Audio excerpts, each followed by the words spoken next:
Now on Denver 7 News at 7 o'clock on Local 3, the lives of innocent children were stolen by a shooter in Texas. We're hearing from kids forced to run for cover in classrooms while parents wonder if their kids are among the victims. We just hear all kinds of gunshots going off, like nonstop, like constantly gunshots.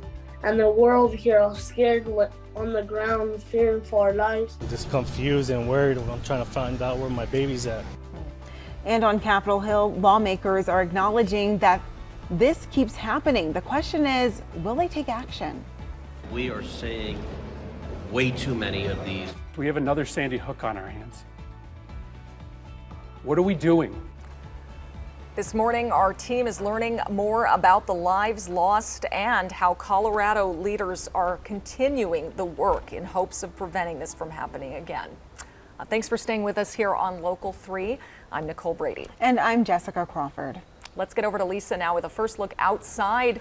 Warming up a little, Lisa, after some stormy days. Yeah, it's going to be nice. Lots of sunshine out there, too. A beautiful start to our Wednesday morning. You're going to find clear skies statewide early on and some drier conditions in store here for the next few days. We'll start to see more thunderstorms pop up here this weekend, but expecting a lot of sunshine and some dry conditions. Low to even mid-40s right now. Early this morning, it feels like 41 in Denver, but not much of a change. We had some 30s early on, but look at the warm-up. Should be at about 70 degrees in Boulder this afternoon.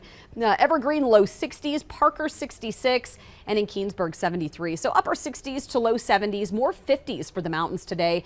And so it gets warm out west, Grand Junction near 80. More pool-like weather just in time for the pools to open up this coming weekend. We'll take a closer look at that and when we could see some afternoon springtime storms here in just a few minutes. And overall, the drive here in town is dry. It's drying out up in the high country. Had some overnight problems with snow up in the high country. That has all been resolved now. You can see I-70, I-76, which has been crawling all morning long. Heavy traffic on 270, I-25 to the north, and on the drive times you can see that here this morning. We also have a problem out to and from the airport. It's going to be on Tower Road, just south of 96. Already busy at 96, but at 88th Avenue, north of Pena, we do have a crash, and that's why you're seeing some pretty big backups in there. E-470 is probably your best alternate. You have to pay the tolls, of course, but you'll save yourself a whole bunch of time. Speaking of time, wasting it, a lot of it on I-25 up to the north and I-76 down to the south. It's really about 225. It's busy. It's also busy around Cherry Creek High School for the graduation that's happening here in just a bit. So we do expect extra traffic on Yosemite and Bellevue.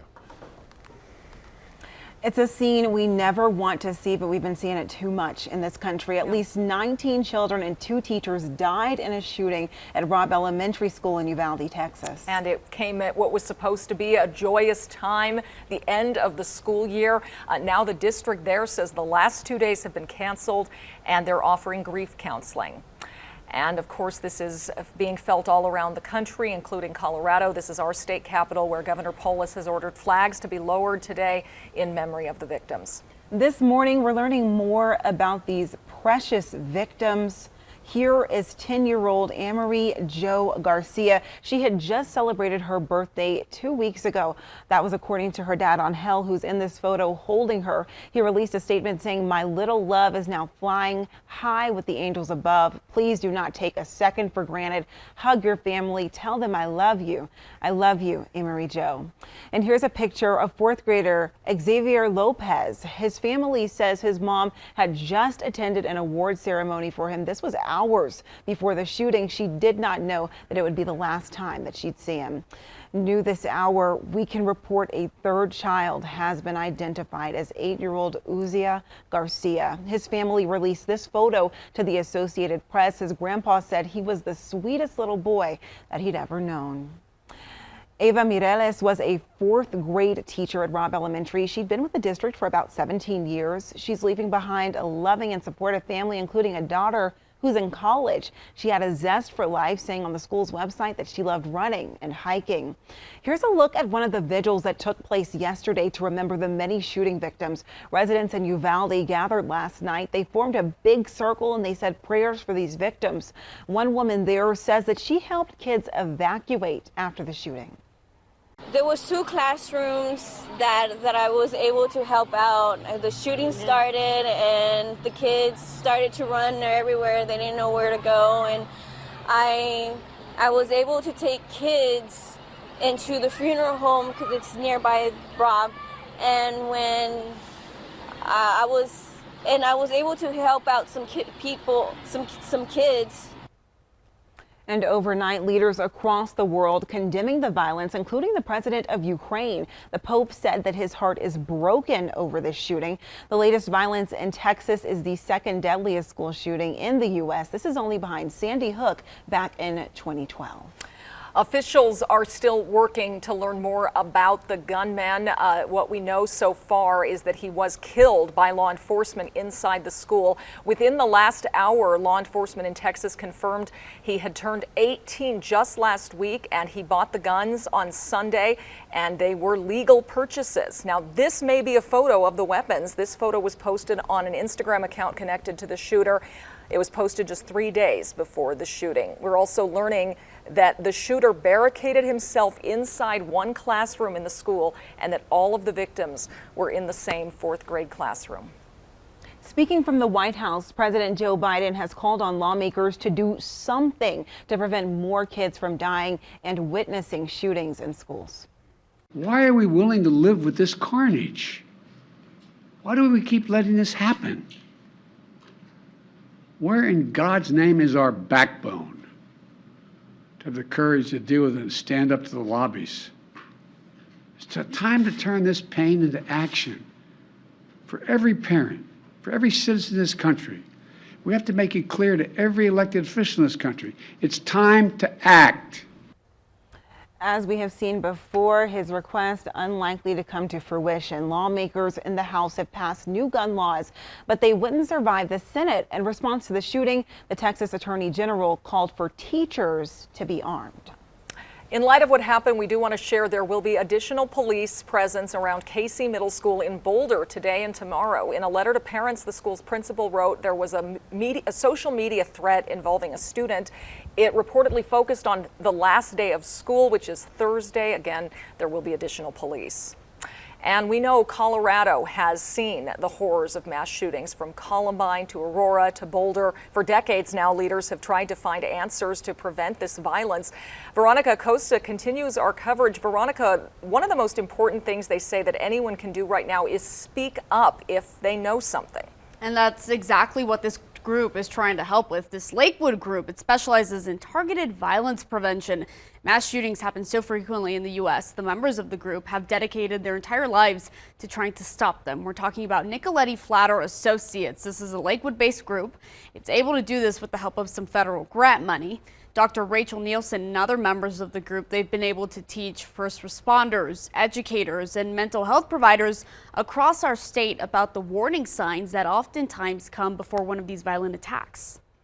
The idea that if we build awareness and competency, so awareness among everyone, competency among professionals about how to deal with these issues, when you see warning signs, when you do need to involve someone beyond yourself, then basically you build a system that is sustainable. You know, all educators, mental health providers, law enforcement would have training in this.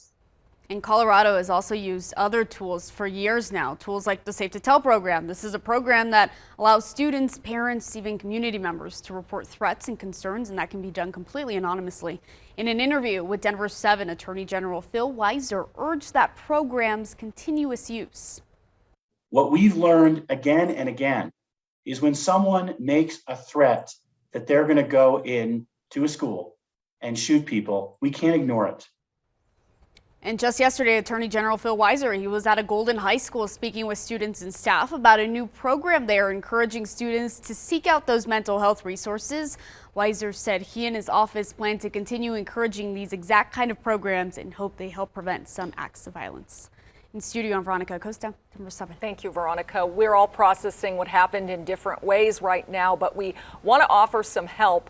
Earlier this morning on Denver 7, we spoke with Dr. Mickey Burns, the Chief Clinical Officer with Judy's House. She says it's important to give yourself space for any emotions during this time and so that you can provide stability and safety for your children and others in your life as well. And so I think for us as adults, we need to make sure that we have our own social safety support network ready, that we have individuals who we can go to and talk to process the anger, sadness, and fear, so that when we sit down with our children and share what we're feeling, we can put it in a way that still lets them know that we're going to be able to protect them and be there and care for them and really help create safety in our community here. And if you want additional resources on how to talk with your kids about all of this, Children's Hospital Colorado has a guide to help your kids cope. They recommend increasing how and when you're available to your child, both physically and emotionally, decreasing or setting limits on access to social media. Also, try to display and promote stability. Plus, be open to your child's fears, avoid minimizing or jumping to problem solving, and be prepared for questions. But don't feel like you need to have all the answers. Just do your best to explain the event and assure them that they're safe. We'll keep you up to date on the latest from Texas on the denverchannel.com and on the Denver 7 Plus app on your streaming device. Well, the seasons are changing in Colorado. It's time for rafting now. We'll look at the conditions and how to plan a trip that works for your adventure level. An Olympic gold medalist is reaching new heights. I'm trying not to think about it too much. I'm gonna wait until the very last possible moment to get nervous. Aaron Jackson is hitching a ride with the Thunderbirds ahead of their big performance at the Air Force Academy graduation.